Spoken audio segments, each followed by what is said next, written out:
This discussion went way smoother than I think anyone thought it was going to go.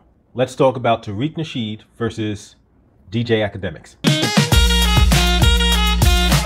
So some time ago, DJ Akademiks did an interview with Candace Owens. Candace Owens, besides her normal talking points, decided to talk about certain people, including Tariq Nasheed. As a result, Tariq Nasheed got in touch with Akademiks. Hey, let's set something up.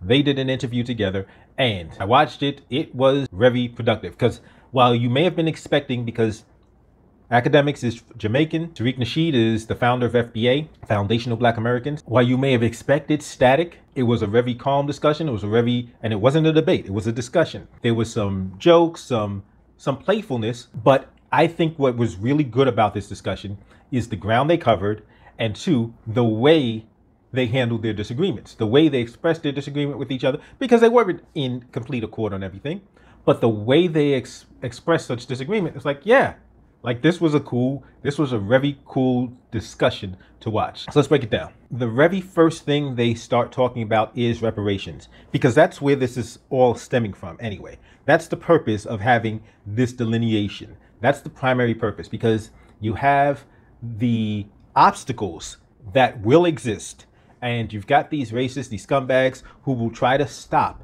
and try to claim that reparations is racist.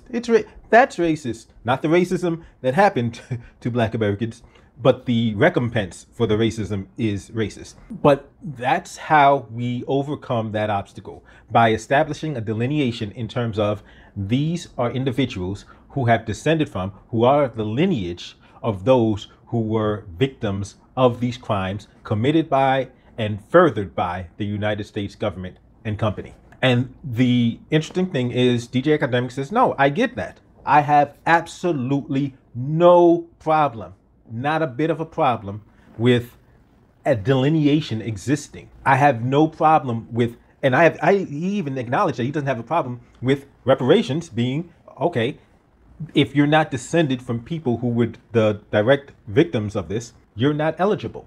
He's like, oh, I get it. I completely. And so that's one of the things I noticed from this, and one of the biggest takeaways I took from this discussion. They were able to see common ground, and even when there's disagreements, like an area we're about to talk about, when they hit these issues of disagreement, there may have been some ribbing, there may have been some jokes, but at the end of the day, it's all love. Like, this is what we can do. We can have Twitter spaces. We can go back and forth. We can have some fun with it. But at the end of the day, remember, it's all love. It's all family. So they talk about hip hop and who created it. Akademiks is like, nah, Jamaicans was involved.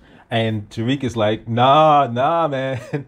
Nah, stop that. Talks about how Kool Herc may have been doing these parties, but the actual art form had existed before them. And like I said, this is not something that requires us to go to war over. This is something we can have some fun with, we can have some discussions about, and at the end of the day realize that what's really important is who controls it. And right now, we don't control it. And by we, I mean neither of us. Neither Black Americans, nor Jamaicans, nor Caribbeans, nor Africans control hip hop. That's the problem. But the ability to just go back and forth, have a friendly discussion, they have differences of opinion. We can joke about it. We can clown about it. We can have some fun with it. We don't have to take everything, especially amongst family, as a matter of life or death, as seriously as I see it being taken, and realize that what we do have to take seriously is the ownership. That's what we have to take seriously. Now, that part isn't discussed in it, but I'm adding my own 2 cents, because their discussion of it, like, nobody went to blows. This wasn't a source of major contention, a source of disagreement. They had some fun with it. They moved on. Now, remember, this conversation is happening because of Candace Owens, and Candace Owens came up a lot. So Akademiks really wanted to see where there may be similarity and where there may be disagreement between Candace Owens' ideology and Tariq Nasheed. So one of the things he talks about is, because he seems to agree with Candace about the whole thing of Black Americans not taking advantage of opportunities. This was his perspective. And listen, understand this. If somebody walks into a situation that they haven't been there for, they're going to have a different perspective than people who've seen the context, who've seen everything transpire. So somebody just walks in and they see somebody laying on the floor. They'd be like, get up off the floor. Why is this person on the floor? Like, what's wrong with this person? They're going to just have some criticism Like, this person's just laying on the floor, not doing nothing, not getting up. If they don't realize that before they walked in, somebody took the person up, lifted them up, and just broke their back on their knee, and that's why the person is just laying on the floor, not moving, not getting up because they're seriously injured, that would change their perspective. That would change their mindset. So I get that there's a lot of immigrants who come to this country and who don't know the context, who don't know the history. But if they hear somebody like a Candace Owens, they're like, if they hear it and then see things that correspond or that seem to agree with what she's saying, they're like, oh, wow, this is, what's wrong with these Black Americans? Why aren't they taking advantage of these opportunities, not knowing the actual full story and what's led up to this point? But Tariq Nasheed pushes back. He pushes back. He's like, no. He says, I'm not even interested in debating Candace Owens. Here's why. Well, number one, she blocked him. Number two, she's the mouthpiece. She reads a script, talking points. The white supremacists are the one that sent her, push her forward to say stupid stuff that they've came across and they've came up with in their think tanks. He says, there's no point in debating her. I want to debate the puppeteer, not the puppet. And he talks about how, here's how you know she's not an independent thinker, because academics seem to think, well, you know, she's an independent thinker. He says, no, she's not an independent thinker. Those are talking points. And if you look at her history, where she was a victim of a vicious hate crime, where her so-called friends, white friends in her school, terrorized her so badly. They were calling, making death threats, threatening her family, saying they were going to murder their entire family. They were going to tar and feather them. She had to miss weeks of school, and the school didn't do anything. So she wound up, the NAACP stepped in, helped Candace sue the school district, actually sued the school district. Her and her family won tens of thousands of dollars. And then she turns around and now she's bashing the same people that fought for her and spouting talking points like, oh, racism isn't really a problem anymore. And she goes on Laura Ingraham and say, well, I've never seen racism this bad now in my entire life. That's what she said on Laura Ingram's show. And she excluded the event that she missed weeks of school with and won a lawsuit against the school district for. That didn't exist all of a sudden. And he talks about the fact that, like I said, what she's saying is just talking points. They're not even new talking points. And to demonstrate that, I want you to look up the name Crystal Wright. Crystal Wright, conservative black chick. This is a woman who's saying the exact same things that Candace Owens is saying a decade before Candace Owens is saying it. The exact same things. The exact same talking points. And Crystal Wright isn't even the first one to say them. But these are talking points that are regurgitated, recycled, and I get it that a lot of these individuals that think Candace Owens is the bravest, the most brilliant, they just haven't heard this stuff before. They haven't heard the arguments that completely debunk the nonsense, and they haven't heard that these are just stale talking points that have been recycled over and over again.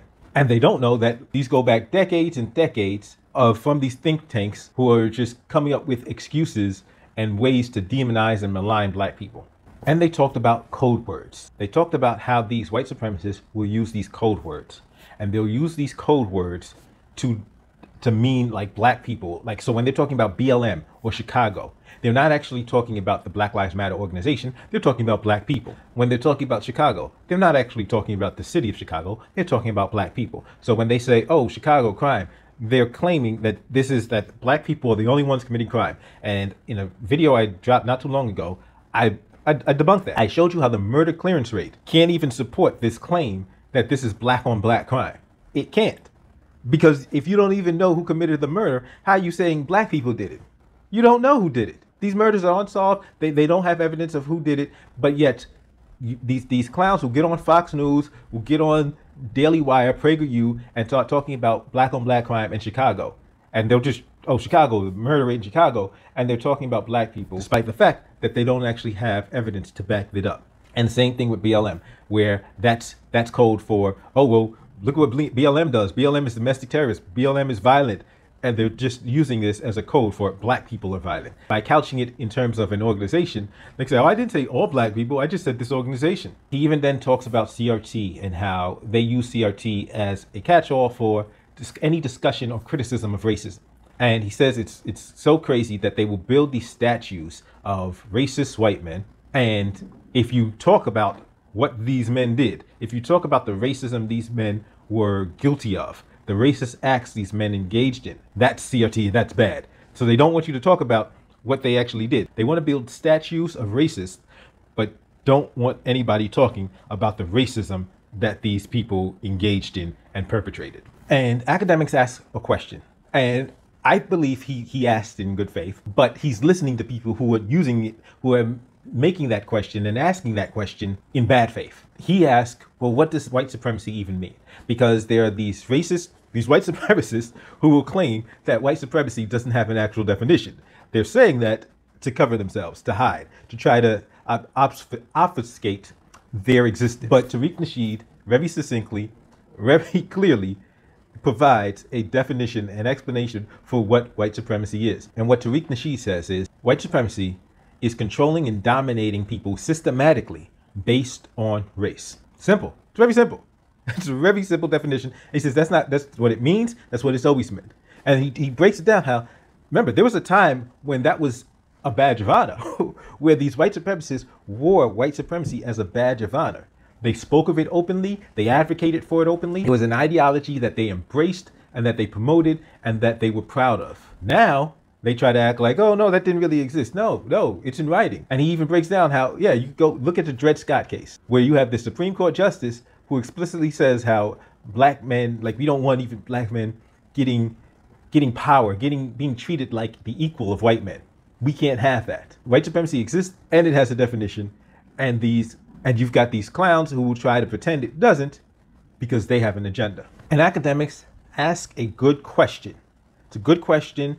And I think it's important for us to ask that question and make sure we have the answer. And most importantly, it's important to make sure we have the answer, because he asked, okay, so if white supremacy exists, if white supremacy is a problem, why aren't black people building our own? Tariq says, well, we have. Repeatedly, we've built our own. And they keep destroying. They keep tearing it down. And he talks about countless times in history where black people have built. They've built wealth. They've built communities. They've built thriving towns. And white people have destroyed it purposely, purposefully, and intentionally. And he talks about, it's not just your Black Wall Streets of, just burning stuff down, but he talks about like this area in Cali, where they just built the freeway through it. And guess what? They did that all over the country, because a lot of people know about Black Wall Street, how Black Wall Street got torn down, bombed, firebombed.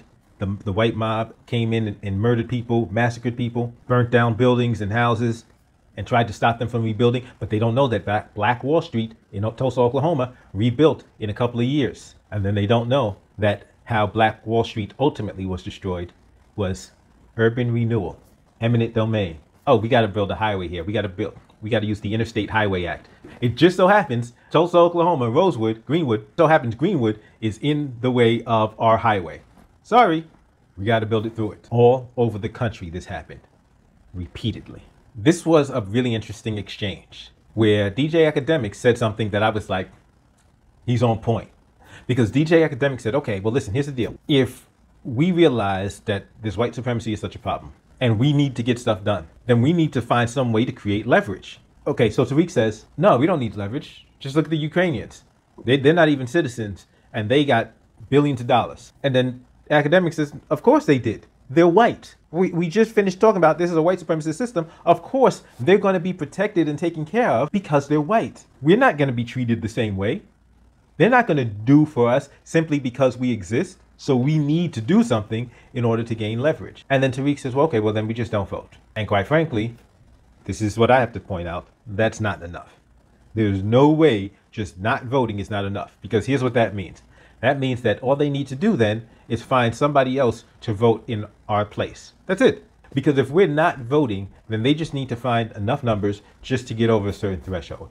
And let me tell you why, another reason why this doesn't work. Okay, so one, you have the fact that if we don't vote, that means that the Democrats get less votes, right? Because number one, already a lot of black people have decided to not vote. So now if more black people decide to not vote, okay, so the Dems numbers come down a little bit, right? Now, we're not voting Republican. If we're voting Republican, then that means Democrats have to do some work to get other voters in place to get their numbers over the Republicans, right? Okay. However, here's what happens.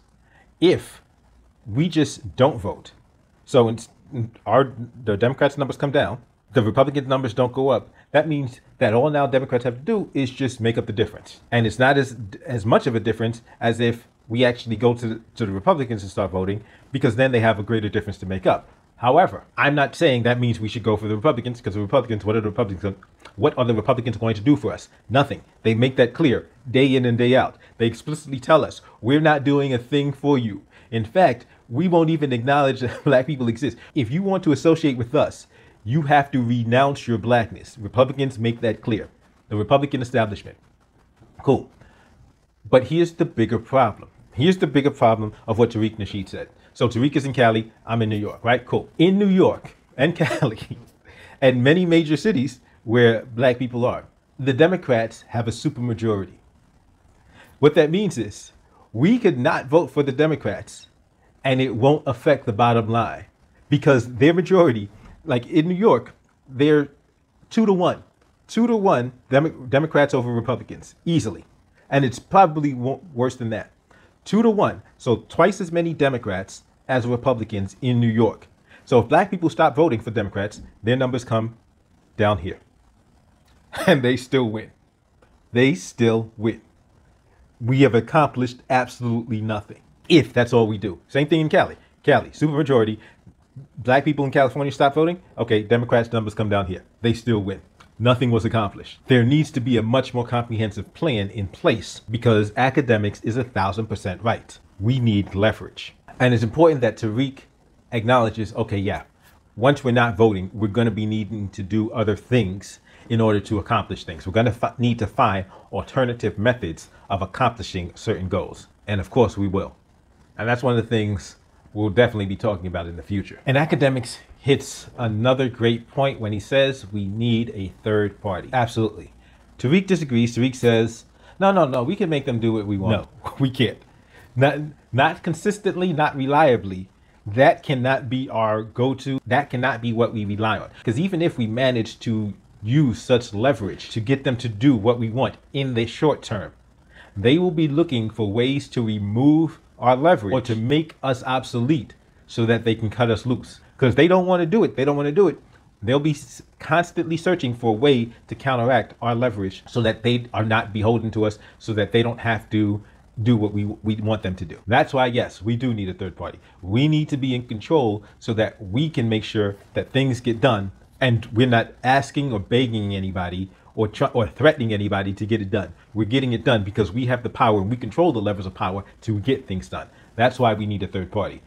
Akademiks was 1,000% on point. And Fresh and Fit comes up, and Akademiks talks about how he's told them they should just stick to talking about women and relationships. That should be their focus. And clearly, as you can see from videos that I've recently done, they haven't taken his advice. Tariq goes in. Tariq talks about how Myron is from Sudan, and he's like, wait a minute, how do you have the nerve, the audacity to talk about black Americans where your homeland, people are starving to death, you got people just sitting around covered in flies? He's like, go fix your homeland. Because the same thing is, you're making these blanket generalizations about black Americans, but your countrymen are living in just abject conditions of poverty and disarray, and you're not making those same blanket proclamations about your countrymen. Because if you're going to say black Americans are lazy because look at the conditions they're living in, okay, well then say Sudanese people are lazy because of the conditions they're living in. But he's not going to say that. People like Myron will make blanket statements about black Americans and ignore the fact that, wait a minute, hey, what about back home? What about where you came from? Because even if you are doing well, even if you have succeeded, even if you demonstrate some type of work ethic, what about the people back in your country? Keep that same type of energy. If you're going to have that kind of disrespect for us, keep that same type of energy for your countrymen. And they cover so much ground in this discussion. Serena Williams, Umar Johnson, other people, Tommy Sotomayor, other people that Tariq has had beef with. They cover so many areas, cover so much information. This is a really great discussion, and I highly recommend, if you haven't seen it already, go check it out. It's on DJ Akademiks Off the Record podcast on Spotify. And if you haven't seen it, like I said, it's episode 105. Definitely check it out. I'm going to be putting together a video covering Tariq Nasheed's No Jumper interview, because in that interview, the interaction between him and Flacco was very good, where Flacco seemed to have done his research, been up on his research, and he didn't they weren't necessarily on the same page and everything, but it was a very respectful, there was some pushback, there was some dialogue, and it was I think, a healthy discussion. But as always, don't forget, do not forget, hit that thumbs up, like, share, subscribe. And if you like the channel, if you want to support the channel, you can look in the description box. There's several ways you can support the channel, and including I have links to books that you may want to read. So check out those links, check out those books. And if you buy those books, if you buy any of those books, I am an Amazon affiliate and I get a small commission at no charge to you, no extra charge to you. And it would be very helpful to me, to the channel, and I would definitely appreciate it. But if you disagree with me, if you say, no, I don't like Tariq Nasheed, I don't like DJ Akademiks, I don't like you, feel free, give me a thumbs down, but tell me why in the comment section. And I'll discuss it either in the comment section or in a future video. And if you would like to check out more videos like this, you can click on the screen right now. I'll see you next time.